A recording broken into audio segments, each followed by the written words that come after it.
Hello everyone, this is ACC Amit Kumar और मैं आपके साथ उस एरोप्लेन की कहानी डिस्कस करने आया हूँ जो काफ़ी सालों तक उड़ता रहा। बैलेंस शीट में लैंड होना चाहता था बट लैंड होने नहीं दे रही थी एयरलाइन कंपनीज।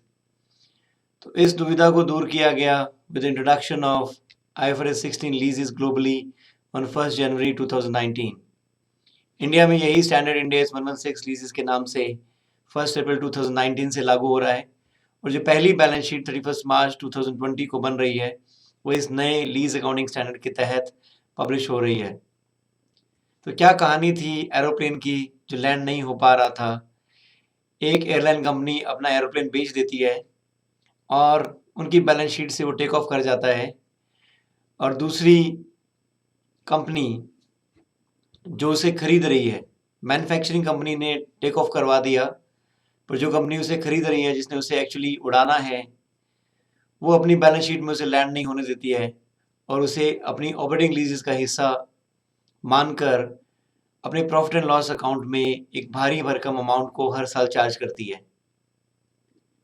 इससे एक और चीज़ ये होती है कि उनकी बैलेंस शीट में उस एरोप्लेन से रिलेटेड कोई भी लायबिलिटी दिखाई नहीं देती है, ना ही एसेट दिखाई दे रहा है, ना ही लायबिलिटी दिखाई दे रहा है और एक भारी भरकम अमाउंट उनके प्रॉफिट एंड लॉस अकाउंट में चार्ज हो रहा है। इससे उनका एबिटा तो इम्पैक्ट हो ही रहा था, पर वो इसे ऑफ बैलेंस शीट करके अपनी रिटर्न ऑन कैपिटल एम्प्लॉयड को काफ़ी इम्प्रूव कर रहे थे। तो ISB के चेयरमैन का सपना था जो अब कहीं जाके पूरा हुआ।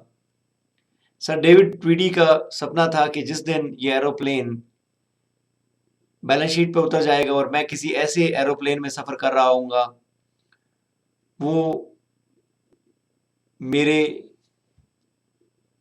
लिए खास दिन होगा, क्योंकि उनका ग्रेटेस्ट एम्बिशन है कि जिस दिन वो ऐसे एरोप्लेन में सफ़र कर लेंगे जो कि बैलेंस शीट में उतरा हुआ है, वो दिन अकाउंटिंग के लिए महान दिन होगा। तो ये सपना सर डेविड ट्रीडी का, जो कि चेयरमैन थे 2008 में इंटरनेशनल अकाउंटिंग स्टैंडर्ड्स बोर्ड के, वो अब लगभग पूरा हो गया है और सभी कंपनियां जो 31 दिसंबर 2019 की बैलेंस शीट पब्लिश कर रही थी, उन्होंने उस एरोप्लेन को अपनी बैलेंस शीट में उतार दिया है।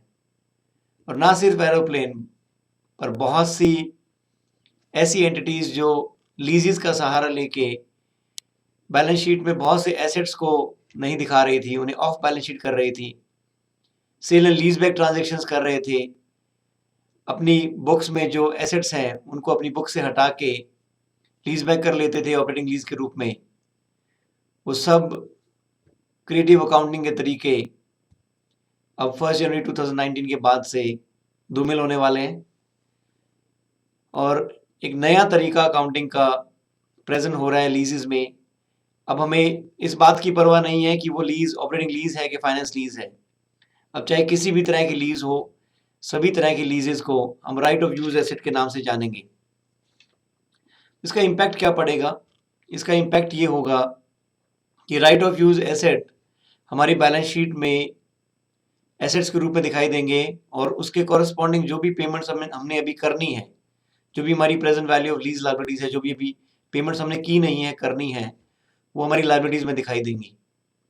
In right of use assets पे अमोर्टाइजेशन चार्ज होगा जो डेप्रिसिएशन के रूप में प्रॉफिट एंड लॉस अकाउंट में जाएगा और जो लीज लायबिलिटी है उसके ऊपर इंटरेस्ट चार्ज भी प्रॉफिट एंड लॉस अकाउंट में प्रेजेंट होगा। इसकी वजह से फ्रंट लोडिंग ऑफ एक्सपेंसेस होने लग गया, क्योंकि जो ऑपरेटिंग लीजेस स्ट्रेट लाइन बेसिस पे स्प्रेड हो जाती थी ओवर द लीज टर्म, वो अब फ्रंट लोडिंग डेप्रिसिएशन और इंटरेस्ट चार्ज के रूप में चार्ज होके प्रेजेंट होंगी।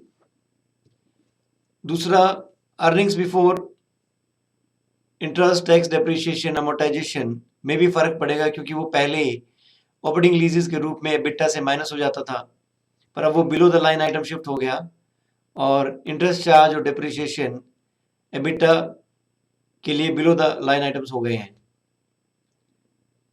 एक और फर्क ये पड़ेगा कि एसेट्स और लायबिलिटीज अब हायर अमाउंट में रिकॉग्नाइज होंगी बैलेंस शीट में, जो कि पहले दिखाई नहीं देती थी, अब ऑन बैलेंस शीट आ जाएंगी, जिसकी वजह से रिटर्न ऑन कैपिटल एम्प्लॉयड पर भी फर्क पड़ेगा। तो कैसे प्रेजेंट होंगी ये नई balance sheet of balance sheet से ऑन बैलेंस शीट कैसे आएगा कि जो भी लीज अरेंजमेंट हम करते हैं जिसके अंदर हम राइट लेते हैं टू यूज एन एसेट, हम उस राइट को बैलेंस शीट के अंदर राइट ऑफ यूज एसेट के रूप में दिखाएंगे। ये शब्द स्पेशली आईएफआरएस 16 और इंड AS 116 लीजेस का ही शब्द है। हालांकि ये काफ़ी हद तक इंटेंजिबल एसेट से मेल खाता है, बट इसके इंटेंजिबल एसेट्स के स्टैंडर्ड से कोई लेना देना नहीं है। स्पेशली इंड AS 116 लीजेस या आईएफआरएस 16 लीजेस के कंटेक्स्ट में ही देखा जाएगा। और इससे रिलेटेड जो भी लीज लायबिलिटी है, पहले वो ऑफ बैलेंस शीट हो जाती थी, जो भी कमिटेड पेमेंट्स है वो बैलेंस शीट में दिखाई नहीं देती थी। अब हम जो भी present value of lease liability है, जो भी अमाउंट हमने देना है अभी बाकी, वो हम बैलेंस शीट में दिखाएंगे कि ये हमारा present value of lease liability है। उसका अनवाइंडिंग ऑफ डिस्काउंट भी करेंगे और वो इंटरेस्ट चार्ज के रूप में बैलेंस शीट में दिखाई देगा। तो ये है नई कहानी लीजिंग अकाउंटिंग के लिए।